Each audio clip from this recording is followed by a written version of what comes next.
Zuia Wizara ya Hazina ya Kitaifa chini ya Waziri John.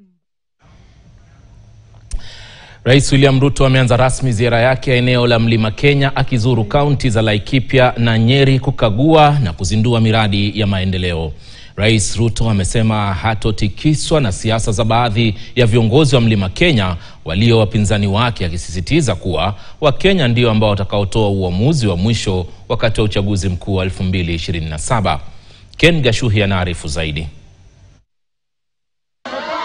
Jumanne asubuhi Rais Ruto alianza ziara yake ya siku 5 eneo la Mlima Kenya, akitua kijiji cha Ngarachi, eneo la Ngarua, Laikipia Magharibi, hii ikiwa hatua yake ya kwanza kuukwea Mlima Kenya baada ya kuukwepa kwa miezi kadhaa, ambao umekuwa telezi hasa baada ya kutimuliwa kwa aliyekuwa naibu wake Rigathi Gachagua.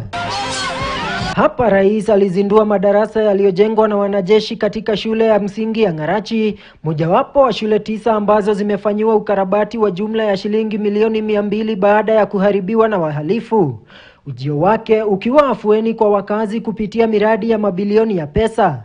Tunawapatia milioni 720 ya kuunganisha stima kwa watu 4,000 wapya hapa Laikipia. Lakini vile vile tutawajengea soko ingine kubwa ya milioni 350 hapa Nyahururu. Baadaye rais alizuru Nanyuki alikokagua mradi wa ujenzi wa nyumba za bei nafuu, kisha akazindua mradi wa kusambaza umeme eneo la Kieni, kaunti ya Nyeri.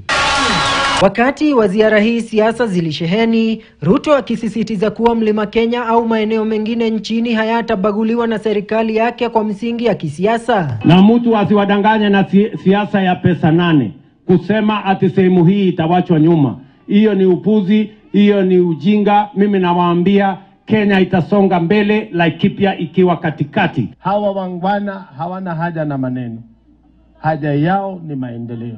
Nyinyi Laikipia mmesema Kenya isonge mbele. Hata akiitwa Kasongo asongeshe Kenya mbele. Na Laikipia mtasonga na Kasongo.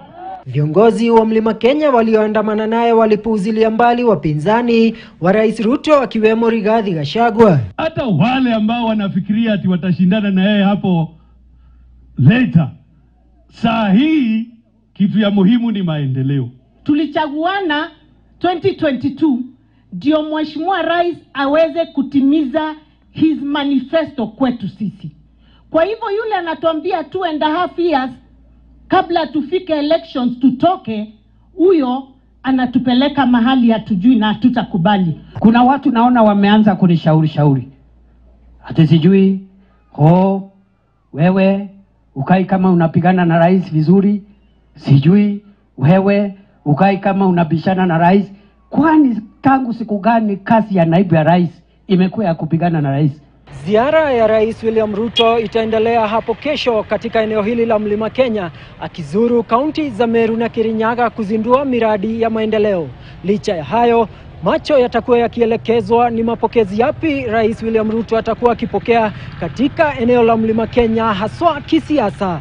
Nikiripotia runinga ya KTN kutoka kaunti ya Laikipia, mimi ni Ken Gashuhi.